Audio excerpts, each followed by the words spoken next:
اور تمہاری ضرورت پڑے تو آئین میں ترمیم ہو جاتی ہے. تو آج زینب کو ضرورت پڑی ہے تو کیوں ترمیم نہیں ہو سکتی؟ آج ایک غریب مظلوم ماں کو ضرورت پڑی ہے تو ترمیم کیوں نہیں ہو سکتی؟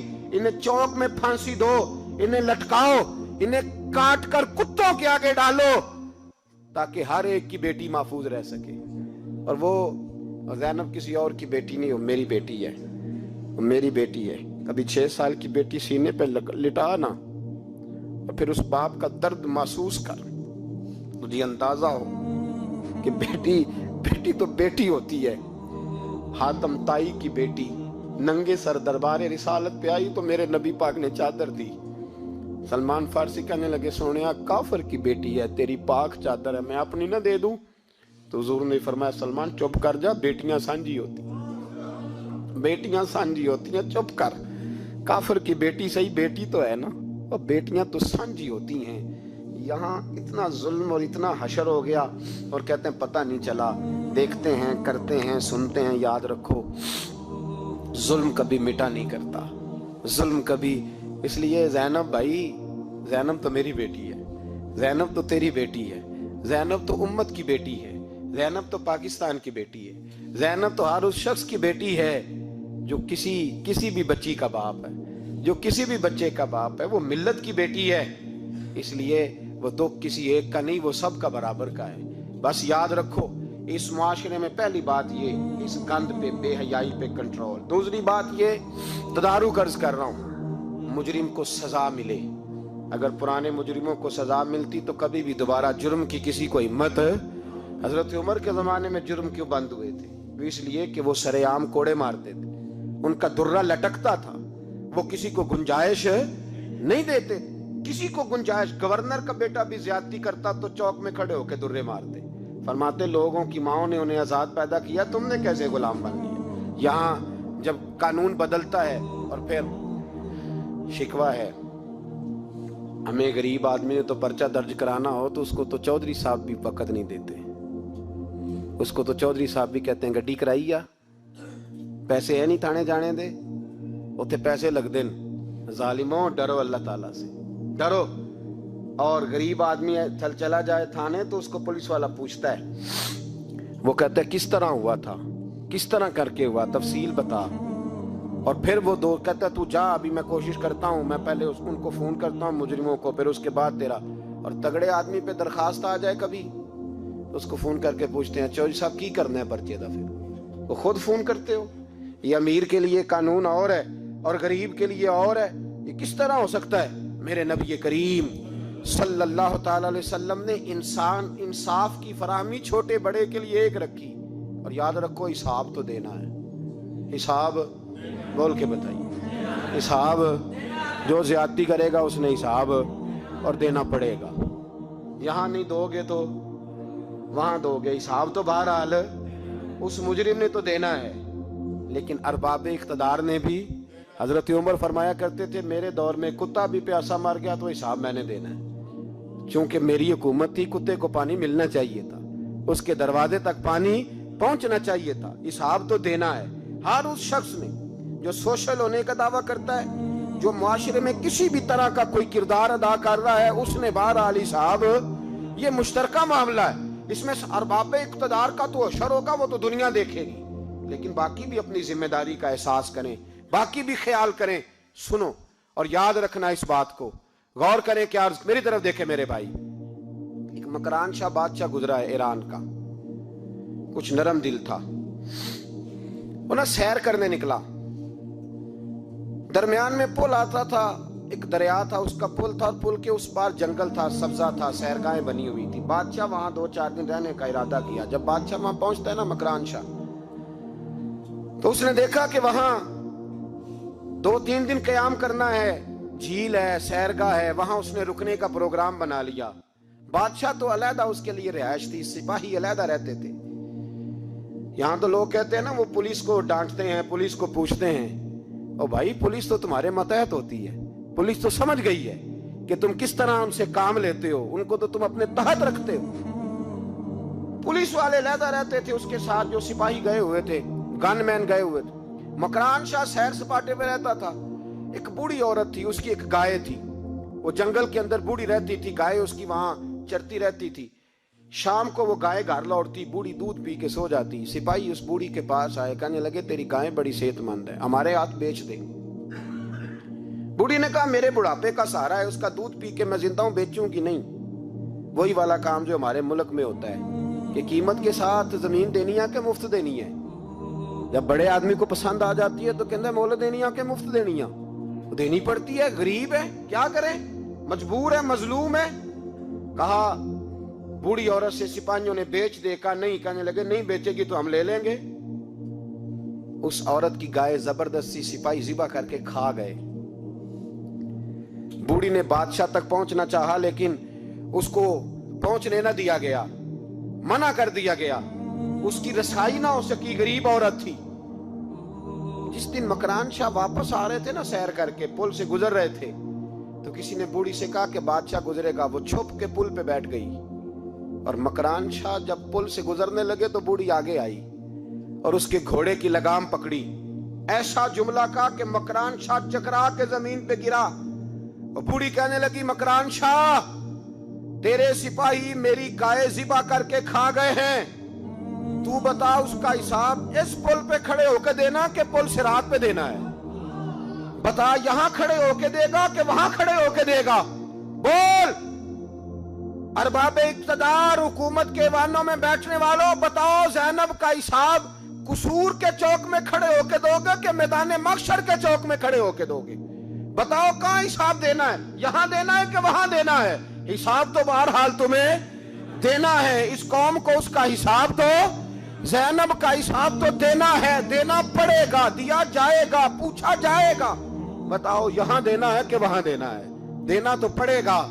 یہاں دو گے تو ہو سکتا ہے قیامت میں بچ جاؤ، اور اگر یہاں نہیں دو گے تو وہاں لٹکا دیے جاؤ گے، رسوا کیے جاؤ گے، پوچھا جائے گا. مکران شاہ چکرا کے گرا زمین پہ اور گر کے کہنے لگا بی بی میں وہاں حساب نہیں دے سکتا، دو دینا یہیں لے لے، جو لینا یہیں لے لے. آ جاؤ آ جاؤ، وقت ہے، گنجائش ہے، مہلت کے دنوں میں توبہ کر لو، پلٹ آؤ، اللہ کے حضور حاضر ہو جاؤ. اس معاشرے کو صفائی کی ضرورت پڑ گئی ہے. اس معاشرے میں ہر آدمی اپنا کردار ادا کرے، ظالم کے خلاف اٹھے، بے حیائی، فحاشی، عریانی، بدنگاہی، اس کے خلاف اٹھے. حضرت امیر معاویہ رضی اللہ تعالیٰ عنہ اپنے دور حکومت میں باہر نکلے. ایک بی بی بے پردہ، با پردہ عورت